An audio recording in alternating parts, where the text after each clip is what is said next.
अजित पवार यांच्या अस्थिविसर्जनानंतर अवघ्या 24 तासात सुनेत्रा पवारांनी उपमुख्यमंत्रीपदाची सूत्र हाती घेतली। मात्र गेल्या 24 तासात राजकीय घडामोडी कशा पद्धतीने घडल्या पाहूयात या रिपोर्टमध्ये।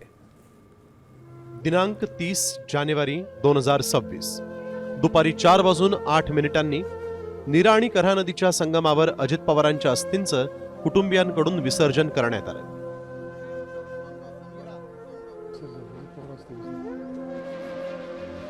त्याआधीच दादांच्या राष्ट्रवादीच्या वरिष्ठ नेत्यांनी मुख्यमंत्र्यांची भेट घेतली आणि राजकीय हालचालींना वेग आला।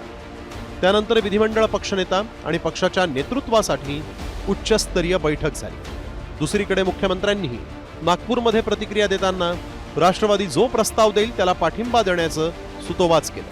कुठलाही निर्णय जो काही घ्यायचा असेल तो राष्ट्रवादी काँग्रेस पक्ष घेईल आणि राष्ट्रवादी काँग्रेस पक्ष जो निर्णय घेईल त्याच्या पाठीशी आम्ही उभे राहू, सरकार म्हणून आणि भारतीय जनता पार्टी।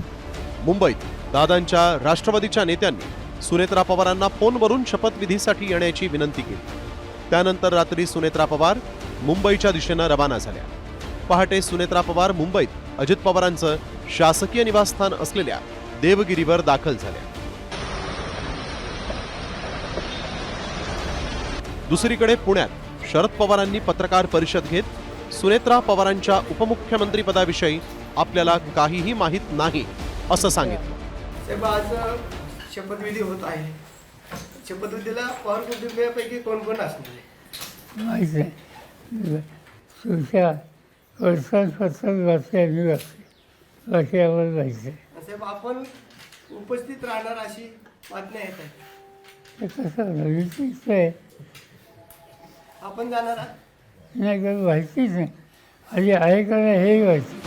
पवारांच्या या वक्तव्यानंतर मुंबईत राजकीय हालचालींना वेग आला। सकाळी 10:30 वाजता सुनील तटकरे प्रफुल्ल पटेलांच्या भेटीसाठी दाखल झाले। एकमेकांशी चर्चा केल्यानंतर सकाळी 11:30 वाजता दोन्ही नेते सुनेत्रा पवारांच्या भेटीसाठी देवगिरीवर पोहोचले। दुसरीकडे पुण्यात पवारांनी नाराजी व्यक्त केल्यानंतर पार्थ पवारांची धावाधाव झाली। त्यांनी सकाळी 11:30 वाजता गोविंद बागेत शरद पवारांसोबत तब्बल 1.5 तास चर्चा केली। याच दरम्यान मुंबईमध्ये 12:15 छगन भुजबळ, हसन मुश्रीफ, धनंजय मुंडे देवगिरीवर पोहोचले। त्यानंतर सर्व नेत्यांनी सुनेत्रा पवारांशी चर्चा केली।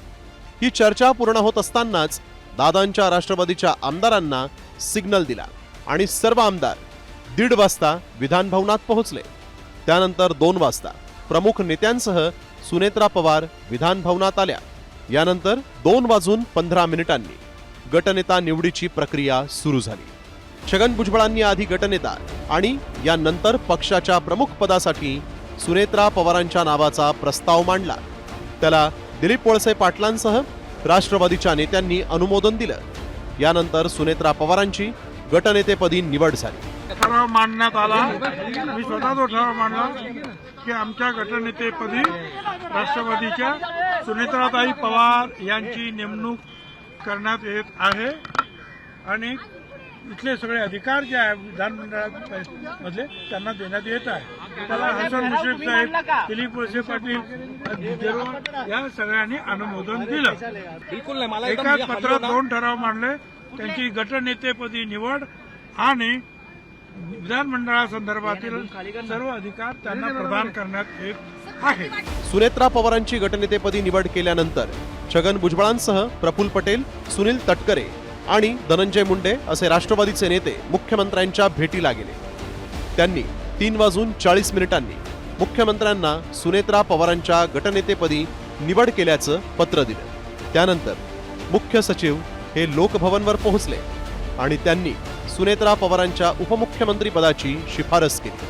त्यानंतर राज्यपाल आचार्य देवव्रत यांनी त्यांना मान्यता देत लोकभवनमध्ये शपथविधीला मंजुरी दिली आणि त्यानंतर 5:10 सुनेत्रा पवारांनी अखेर राज्याच्या पहिल्या उपमुख्यमंत्री म्हणून शपथ घेतली। मी सुनेत्रा अजित पवार गांभीर्यपूर्वक प्रतिज्ञा करते की कायद्याद्वारे स्थापित झाले आहे अशा भारताच्या संविधानाबद्दल मी खरी श्रद्धा व निष्ठा बाळगीन।